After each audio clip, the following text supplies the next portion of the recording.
Salam sejahtera untuk kita semua. Pelajaran Sekolah Sahabat dengan tema utama Surat Efesus, pelajaran ke-8, kehidupan yang dibentuk Kristus dan perkataan yang diinspirasikan Roh.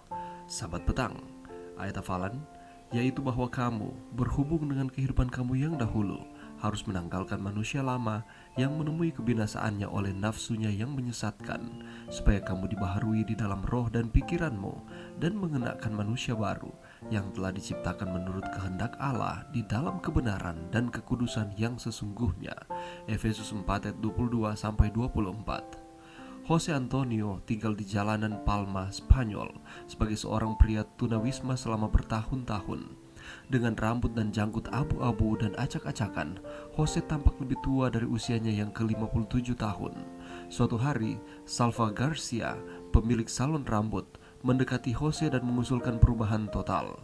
Jose duduk di kursi salon, tim memotong, mewarnai, dan mendata rambut dan janggut yang kusut. Selanjutnya, Jose kemudian mendapatkan baju baru yang bergaya.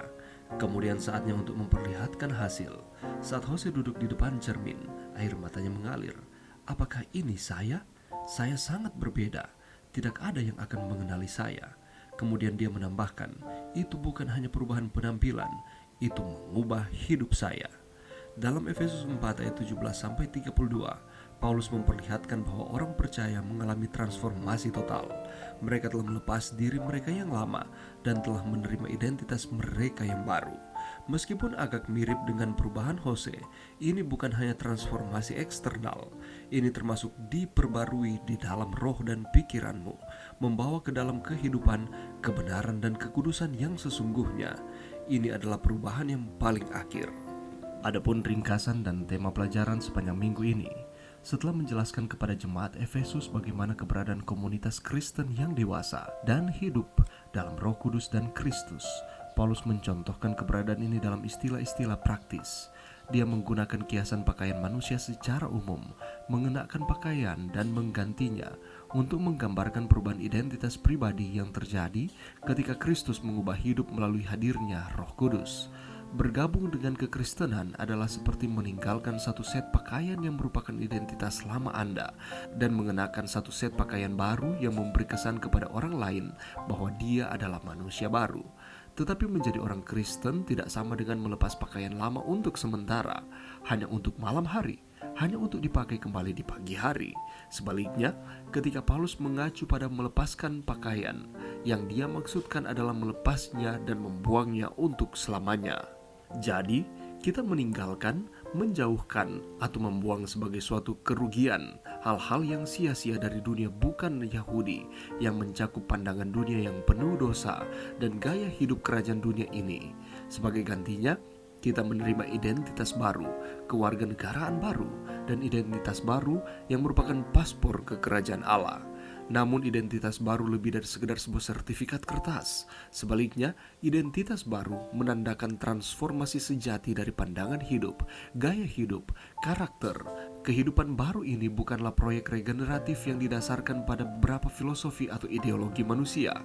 Sebaliknya, identitas ini secara kualitatif adalah kehidupan baru. Kehidupan ini dimungkinkan hanya ketika seseorang bertemu dan menerima Kristus Yesus yang ilahi, dan hanya ketika seseorang mengizinkan Roh Kudus bekerja di dalam dirinya. Adapun tema-tema pelajaran sepanjang minggu ini menyoroti 3 tema utama. Yang pertama, kehidupan baru Kristen secara kualitatif berbeda dengan kehidupan duniawi yang lama.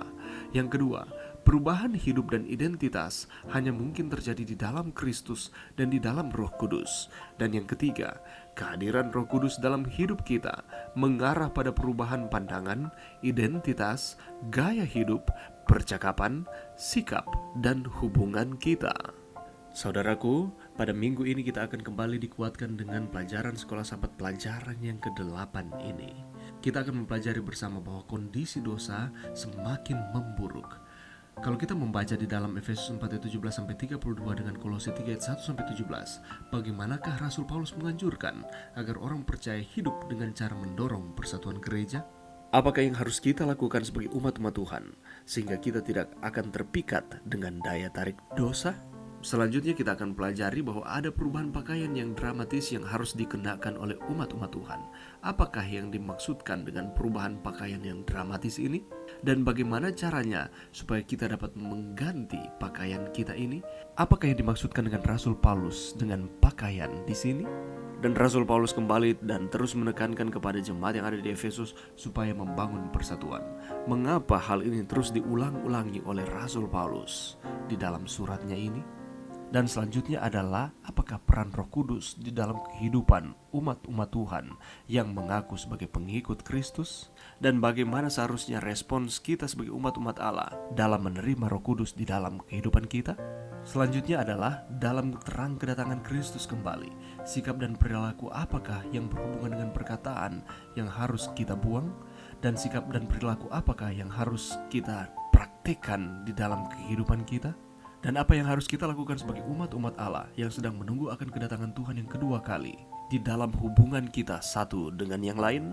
Untuk mendapatkan jawaban dari pertanyaan-pertanyaan ini, mari kita terus meluangkan waktu kita walaupun hanya sejenak di tengah-tengah kesibukan kita, untuk kita dapat mempelajari dan merenungkan akan firman Tuhan, sehingga iman kerohanian kita akan terus ditumbuhkan.